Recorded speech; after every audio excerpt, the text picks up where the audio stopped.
Hello बच्चों, let's read the question. The question says a hollow cylinder with inner radius r, outer radius 2r and mass is given m is rolling with the speed of its axis v. Then what is the kinetic energy of this system?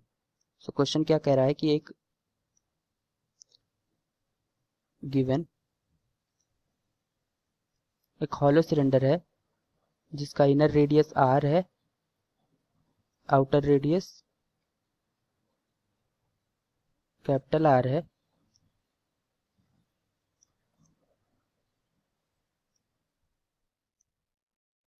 Inner radius r है, outer radius capital 2r है, इसका मास दिया है capital M। Then हमें बताना है कि इसकी काइनेटिक एनर्जी कितनी होगी, काइनेटिक एनर्जी। सो इसका की कॉन्सेप्ट क्या होगा क्वेश्चन सॉल्व करने का? की कॉन्सेप्ट, क्योंकि यहाँ पे हमें निकालना kinetic energy is equal to क्या होता है, अगर ये v वेलोसिटी से जा रहा है तो half M V square plus half I omega square. तो यहाँ पे आई चाहिए, मोमेंट ऑफ इनर्शिया। अब क्योंकि ये क्या है, एक हॉलो डिस्क, ये क्या है, हॉलो सिलेंडर है, तो हॉलो सिलेंडर का मोमेंट ऑफ इनर्शिया निकालना पड़ेगा। तो यहाँ पे हम आई को निकालने के लिए, क्योंकि यहाँ पे क्या है, हॉलो सिलेंडर है, तो हम यहाँ पे यूज करेंगे नेगेटिव मास कॉन्सेप्ट।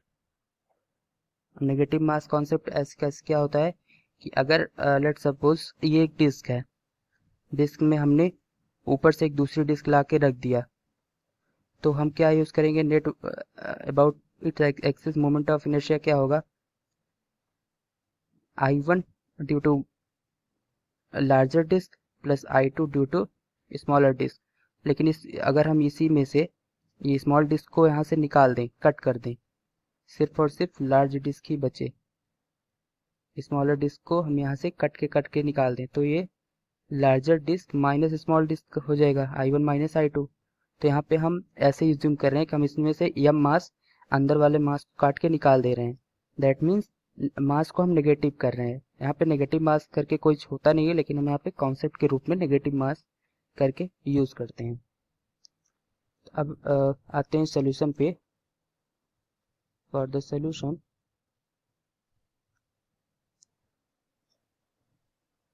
हॉलो सिलेंडर है कुछ इस तरीके से,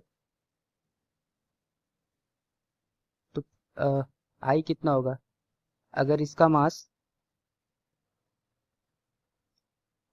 क्या दिया है, मास यम, टोटल इसका मास कितना दिया है, अगर इसका हम डेंसिटी मान लें कि हम इसकी सरफेस डेंसिटी सिग्मा मान लें कि सिग्मा, तो सिग्मा इज इक्वल टू क्या होता है, मास अपॉन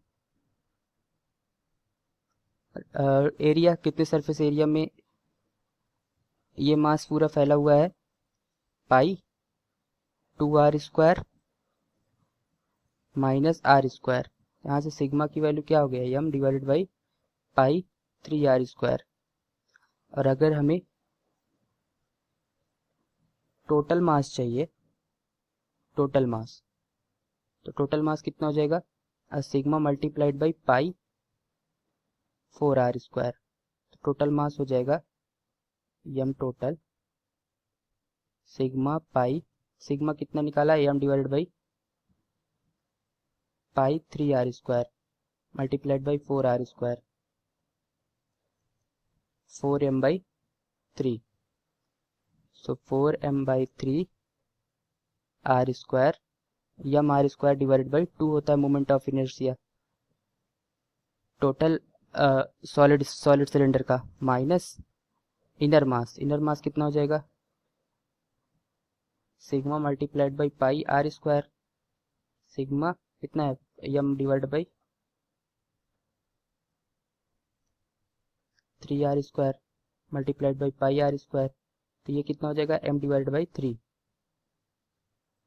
इसका कितना होगा, इसमें से माइनस किया जाएगा, m divide by 3 R square divide by 2, तो ये कितना हो जाएगा 4 minus 3 m r² divided by 6, तो ये कितना हो जाएगा mr² डिवाइडेड बाई 2।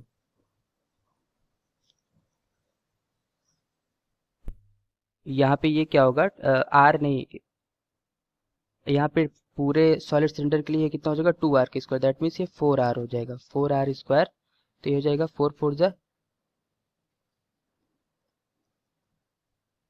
16,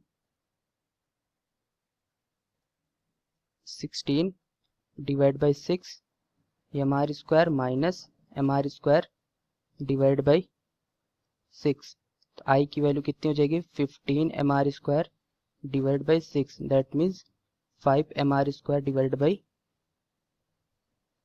2। यहाँ पे आया मोमेंट ऑफ इनर्शिया। अब काइनेटिक एनर्जी क्या हो जाएगा,